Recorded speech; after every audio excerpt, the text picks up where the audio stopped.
February 2022, Green Bay. A quiet neighborhood becomes the site of an unimaginable nightmare. A mother enters her basement and finds something that no human should ever see. Inside a plastic bucket lay the remains of her son. The scene was pure carnage. Police find Taylor Schabusiness. She is covered in blood, yet strangely calm. "You're gonna have fun trying to find all the organs," she told officers. Shad Thyrion was only 25.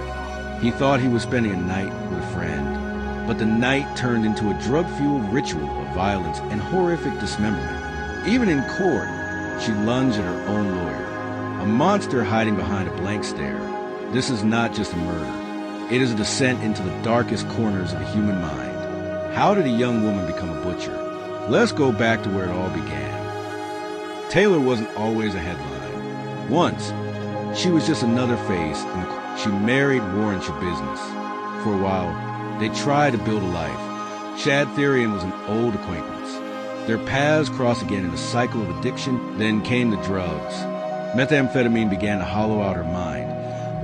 Shad was described as a gentle soul.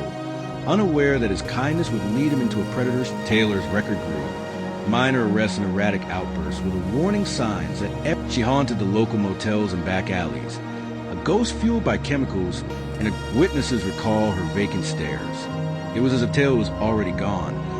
The basement on Stony Brook Lane became their sanctuary, a place where as the snow fell that February night, the descent into madness reached its point of no meth and trazodone, a toxic cocktail.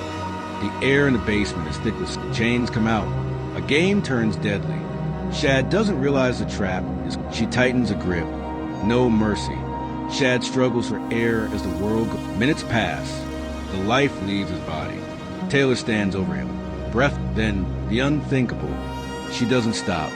She finds a bread knife. Hours of butchery. She describes it later as having fun. She scatters him. Parts in the bucket. Parts in the crock pot. A house of horror. Upstairs, Shad's mother wakes up. She hears nothing. She heads to the bait. She sees the bucket.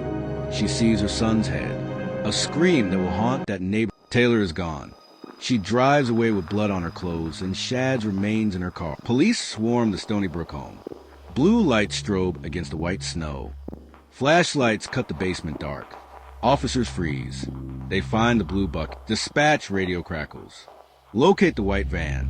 Taylor is on the move. Police corner her. She is covered in blood. Her hands are red. Inside her van, the horror continues. Forensic teams find more interrogation room. Taylor sits casually. She isn't crying. The twist comes. "You're going to have fun finding all the organs." They find the crock pot. Human remains inside. She hadn't just killed him. The investigation reveals she stayed with the body for hours, playing. Detectives are shaken.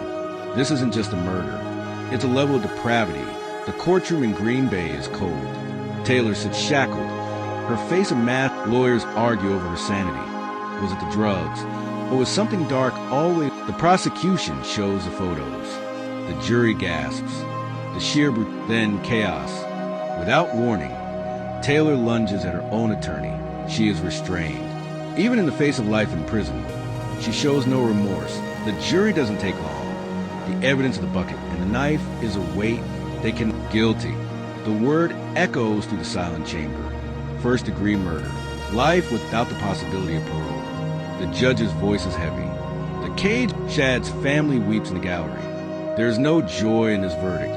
Only Taylor is taken away. A ghost of a woman who left a trail of blood and broken lives. The basement on Stony Brook Lane is quiet now. The yellow tape is gone. Shad Thyrion's name is etched in stone. A young life stolen by a darkness. Green Bay moves on. But the neighbors still look at that house and remember the scream. Taylor Schabusiness is now just a number in the Wisconsin prison system. Locked away from the drugs hollowed her out, but they didn't create the monster. They only let out defeat. We look for reasons in the madness. We look for logic where there's only carnage. Some crimes are so dark, they leave a permanent stain on the soul of everyone who hears them. A mother's grief, a son's stolen future. The true cause is single. Evil doesn't always wear a mask. Sometimes it has a vacant stare and a calm, "Sleep well, Shad. The nightmare is finally over, but the world will never